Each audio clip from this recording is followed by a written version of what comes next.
கூட சேராது இருக்கணும் நீ. அப்போ நான் மனசு நல்லா இருக்கும். அப்போ கெட்டு தான் போவோம். அது போட்டோம். இன்னும் இப்போ உனக்கு கஷ்டம் அழிஞ்சு போட்டோம். அழிஞ்சு போட்டுமே உனக்கு தான் மனசு ஓடுது. உங்கள்கிட்ட வைக்க முடியல உன்னால். உன் பொட்டியில் பணம் இருந்தால் நீ தான் பாதுகாக்கணும். அப்போ நீ ஜாக்கிரதையாக்கணும். அது ஓடுதுன்னு விட்டீங்கன்னா ஓடினா போகும்போதுன்னு விட்டுட்டு போ. உனக்கு உண்மையான எண்ணம் இருந்ததுன்னா நீ ஊரை பார்க்கக்கூடாது, உன்னை பார்க்கணும். நீ ஊரை பார்த்துட்டு என் மனசு ஓடுதுன்னா பார்க்கும்போது மனசு அங்கே தான் போவோம். அதுக்கு தான் சொன்னான் திருமூலன், மண்மனம் எங்குண்டு வாய்வு அங்கு உண்டு, மண்மனம் எங்கில்லை வாய்வு அங்கு இல்லை. மண்மனத்துள்ளே மனோலயமாமேன்னா உன் மனசை உனக்குள்ளே வச்சுக்கின்னா சந்தோஷமான வாழ்க்கைடா உனக்கு. உன் மனசை ஊருக்குள்ளே விட்டினா துக்கப்பட்டு சாவிடான்ட்டான். மேலவே முடியாது. நீ துக்கத்தை நினைக்கும் போதே துக்கமாக தான் வாழ்வே. நீ துக்கம்ன்றது ஒன்று இல்லை. நான் வாழ வாழ்க்கை சரின்னு நினச்சினாவே உனக்கு துக்கம் இல்லை. நான் துக்கத்தில் இருக்கிறேங்க, நான் கஷ்டத்தில் இருக்கிறேங்கன்னு சொல்லிக்கினே இருந்தாவே நீ அதுலேயே தான் இருப்ப. அதை விட்டு மேல முடியாது. எல்லாத்துக்கும் உன் எண்ணமே அடிப்படை.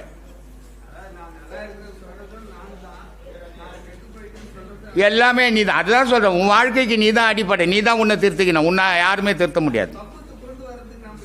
முடியாது முடியாது இன்னொருத்தரால முடியாது. நீ ஒன்றுமே செய்வான, உன்னையே யோசித்து நுக்கா சரியா போடும். நீ ஒன்றும் உலகத்துக்கு பண்ணிட முடியாது. எவனும் பண்ணவனும் கிடையாது. உன்னை பார், உன்னை யோசித்து நுக்கான்னு தீமையே இல்லை.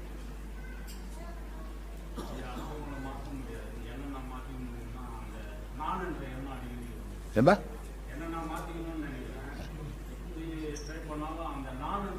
அதான் அடுத்தவங்களை அடிமைப்படுத்தி பார்க்கணுன்னு நான் மனசு நினைக்குது. நான் எங்கே வருது? நான் உனக்குள்ளே இருக்கணும். நான்ன்றது இல்லைன்னா நீன்றது இருக்க மாட்டேன். அப்போ நான்ன்றது இருக்கணும், தவறு இல்லை. நான்ன்றது தான் ஆன்மா.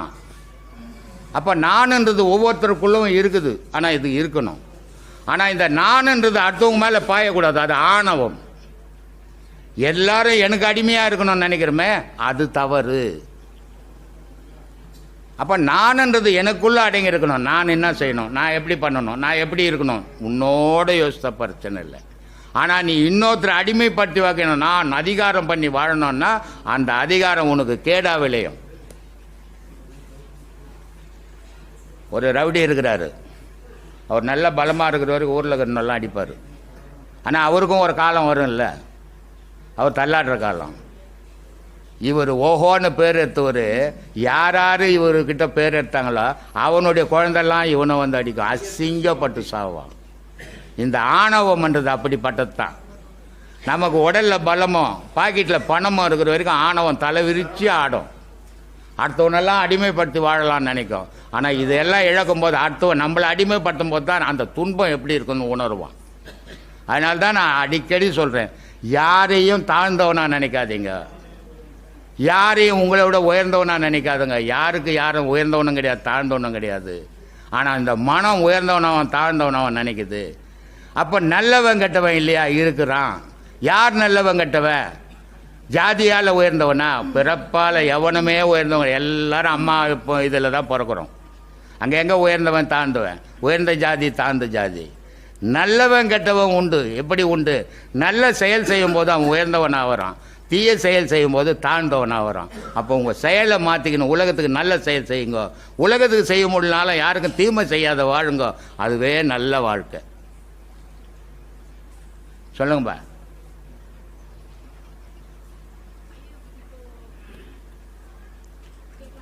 சொல்லுமா.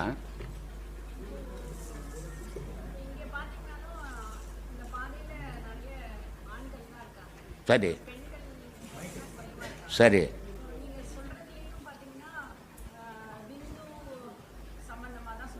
ஆமாம். இப்போ நீங்கள் தானே சொன்னீங்க இங்கே வெறும் ஆம்பளைங்களாக இருக்கிறாங்கன்னுட்டு. வெறும் ஆம்பளைங்களாக இருக்கிறதால விந்துவை பற்றியே பேசின்னுக்கிறேன். இந்த ஆம்பளைங்களாம் பெண்களாக மாறிட்டு வெறும் பெண்களாக என் கண்ணுக்கு தெரிஞ்சாங்கன்னா சுரோனிதத்தை பற்றி பேசுவேன். புரியுதா? சுரோனிதம்ன்ற ஒரு பொருள் இல்லைனா ஒரு உயிர் என்ன இந்த உலகத்துக்கு வராது. அதே நேரத்தில் விந்துன்னு ஒரு பொருள் இல்லைனாலும் இந்த உடல் உபயோகப்படாது. அப்போது இந்த விந்துன்றதுன்னா உயிர். இந்த சுரோனிதம் என்னன்னா உடல். இது ரெண்டும் சேர்ந்து தான் உலகத்தில் இயக்குமே. இரவும் பகலும் தானே இயக்கம். அது மாதிரி ஆணும் பெண்ணும் சேர்ந்து தான் இயக்கம். ஆணுக்கு சுரோனிதம் இல்லை, பெண்ணுக்கு சுரோனிதம் இல்லை, அப்படிலாம் கிடையாது. ரெண்டு பேருக்கும் எல்லா பொருளும் சமமாக தான் இருக்குது. அவன் உயிரை கொடுத்தான்னா நீ உடலை கொடுக்குற. அவனும் உயர்ந்தவன் இல்லை, நீயும் தாழ்ந்தவன் இல்லை. ரெண்டு பேரும் சமமான பொருள் தான். அதில் ஏற்றத்தாழ்வே கிடையாது. ஆனால் இந்த மனம் தான் ஏற்றத்தாழ்வை உண்டாக்கிக்குது. அதனால் மனத்தை சீர் பண்ணோம்னா ஏற்றத்தாழ்வு போயிடும். அதனால் ஆணு பெண்ணுன்றதே ஞானத்துக்கு கிடையாது. ஏன்னா பெண்ணுன்றதும் ஆணுன்றதும் உடல் அமைப்பு தானே தவிர ஆன்மாவுக்கும் உயிருக்கும் அது கிடையாது. உயிர் ஆன்மாவா பெண்வா கிடையாது. அதனால் அது இறைவனை அடையிறதுல தவறே கிடையாது. ஆண் தான் அடையணும், பெண் தான் அடையணும். இதில் என்ன ஆணுக்கும் பெண்ணுக்கும் ஒரு வித்தியாசம்னா, பெண்ணுன்றவன் இப்போ ஆணுன்றவன் மதுரையிலேருந்து வரான், ஒரு ஒண்டியாக வந்துடுறான். இங்கே பெண்ணுன்றவன் ஒண்டியாக வர முடியாது. ஒரு அச்சம், குடும்பத்தில் விடமாட்டாங்க, ஒரு பயம். இந்த பயம் பெண்ணுக்கு இருக்கிறதால இங்கே பெண்கள் கம்மி. அந்த பயம் இப்போ இல்லாமல் இருக்கிறதால ஆண்கள் ஜாஸ்தி. இவ்வளோதான். ரெண்டு பேரும் சமந்தான். எனக்கு வேற்றுமையே கிடையாதும்மா. நீ எதுக்காக பிறந்த தெரியாது, எதுக்கு இதெல்லாம் ஆராய்ச்சி பண்ணிக்கிற? பொழப்ப பாரு. யார் படைச்சான் உன்னை? யார் படைச்சான்? உங்கள் அப்பாவும் அம்மாவும் அவங்க ஆசையில் ஏதோ விளையாடினாங்க. நீ ஏன் வந்து பிறந்தாங்க? ஏன் வந்து பிறந்த? நீயே பிறந்துட்டு ஏன் படைச்சான்னு யாரையோ போய் கேட்குற? நீ தான் எல்லாத்துக்கும் காரணமே. பிறப்பு நீயே, இறப்பு நீயே, வாழ்வு நீயே, தாழ்வு நீயே. இன்னொருத்தர் படைக்கல உன்னை, நீயே உருவாக்கின உன்னை. சொல்லுப்பா. அது யார்? அது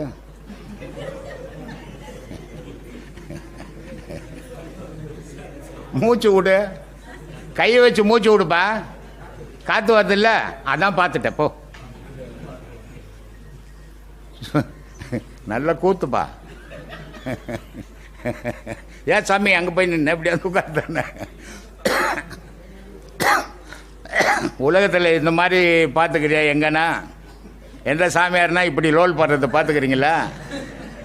ஏன்பா சாமி, எந்த சாமியாரானா இந்த மாதிரி லோல் பண்ணுற சாமியாரை பார்த்துருக்குறீங்களா? பார்த்துருக்க முடியாது. எந்த சாமியாராக இருந்தாலும் வருவார், ஒரு அவர் பேசுவார், போய்கினே இருந்துருவார்.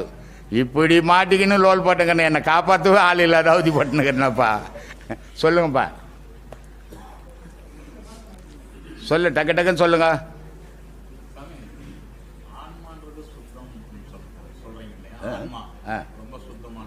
ஆமாம், அறிவு ரெண்டு. அதுதான் முன்னாடியே யாரோ கேட்டாங்க, அது சொன்னேன். அறிவு ரெண்டு அறிவு இருக்குது. ஒரு அறிவு மனத்தோடு இருக்குது, ஒரு அறிவு ஆன்மாவோடு இருக்குது. மனத்தோடு இருக்குது சிற்றறிவு, ஆன்மாவோடு இருக்குது பேரறிவு. இன்பத்திலையும் அதே மாதிரி சிற்றின்பம் பேரின்பம், இரவு பகல், ஆணு பெண்ணு எல்லாம் ரெண்டாக இருக்குது. இது ரெண்டாக இருக்கிற வரைக்கும் மனுஷனுடைய இயக்கம். இது ஒன்றா ஆயிடுச்சுன்னா இறைவனை மாறிடுவே. நீ உனக்கு இரவு பகல் கிடையாது, இன்ப துன்பம் கிடையாது. இது ரெண்டும் ஒன்றானா. இப்போ ஒவ்வொரு சாமியாண்டியும் இந்து மதத்தில் ரெண்டு ரெண்டு பொம்பளை பொண்டாட்டிங்களை வச்சுருப்பாங்க இல்லையா? இதை என்ன நினச்சின்னுக்கிறாங்க? சாமிக்கு ரெண்டு பொண்டாட்டி, எல்லா சாமிக்கும் ரெண்டு பொண்டாட்டி இல்லை? பெருமாளுக்கு ரெண்டு பொண்டாட்டி, சிவனுக்கு ரெண்டு பொண்டாட்டி. அதில் வேறு அந்த சிவபெருமான் வந்து ஒழிச்சு வேறு வச்சுக்கிறான் ஒரு பொண்டாட்டியை இல்லை? ரெண்டு ரெண்டு பொண்டாட்டி வச்சுக்குது. ஜனங்க என்ன நினச்சின்னுக்குது? ரெண்டு ரெண்டு பொண்டாட்டின்னு நினச்சின்னுக்குது. இந்த ஊரில் ஒரு 5000 10,000 மாதம் சம்பாதிக்கணும், 3 பொண்டாட்டி வச்சுக்கிறான் இல்லை? இந்த தெருவில் ஒரு பொண்டாட்டிக்கிறான், பக்கத்து தெருவில் ஒரு ஊரில் ஒரு பொண்டாட்டி வச்சுக்கிறான், இன்னொரு ஊரில் ஒரு பொண்டாட்டி வச்சுன்னு சுற்றிக்கிறான். 3 பொண்டாட்டி சராசரி மனுஷனே வச்சுக்கினா சம்பாரித்து சோறு போடாத கடவுள் எத்தனை பொண்டாட்டி வச்சுக்கலாம்? கணக்கு போடுங்க. நான் கடவுளாக இருந்தேன்னா குறைஞ்சது ஒரு 100 பொண்டாட்டி என்ன வச்சுன்னுப்பேன் இல்லையா? ஆனால் 2 பொண்டாட்டி தான் வச்சுங்கிறாரு அந்த ஆள். இது என்ன காரணம்? பொண்டாட்டியா? அறியல பாவம். 2 பொண்டாட்டி பெண்ணை காட்டுறதுக்கு காரணம், உலகத்தில் இன்பம் எங்கே உருவாகுறான்னா பெண்ணுக்கிட்ட, துன்பம் எங்கே உருவாகுறான்னா பெண்ணுக்கிட்ட.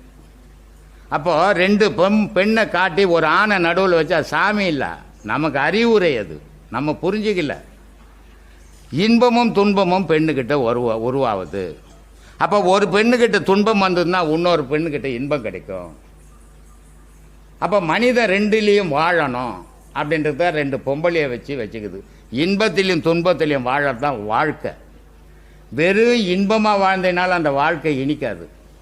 ஒரு துன்பமாக இருந்ததுனால அந்த வாழ்க்கையில் நீ வாழவே முடியாது. உலகத்தில் ரெண்டும் வேணும். இப்போ ஒரு ஆம்பளை ஒரு வீடு எடுத்துக்கிற, ஒரு 10 ஆம்பளை சேர்ந்து அந்த வீட்டுக்குள்ளே இருந்தால் கூட என்ன சொல்லுவாங்க வீட்டுக்காரு? ஊர் என்ன சொல்லும்? என்ன சொல்லும்? பேச்சுலர்ன்னு தான் சொல்லுவாங்க. 10 பேர் வாழறீங்க, இருந்தாலும் அந்த குடும்பம்னு சொல்லலை, பேச்சுலர்ன்றான். அதே நேரத்தில் ஒரு பொம்பளையை தனக்கு கூட சேர்த்துக்கணும் ஒரு வீடு எடுத்து வாழ்ந்தேன்னா அதுக்கு பேர் என்ன? குடும்பம்ன்றான். பேரே மாறி போகுது. ஏன் குடும்பம்னா 10 பேர் சேர்ந்தா கூட உலகத்துக்கு ஒரு நன்மையும் செய்ய முடியாது, உலகத்தை உற்பத்தி பண்ண முடியாது. ஒரு ஆணும் பெண்ணும் சேரும்போது தான் உலகம் உற்பத்தி ஆகும். அப்போது வாழை மரம் இருக்குது, ஒரு மரம் கொலை தள்ளின உடனே இன்னொரு கண்ணு வெளியே வந்துடும். இந்த மரம் அடுத்த கொலை தள்ளாது.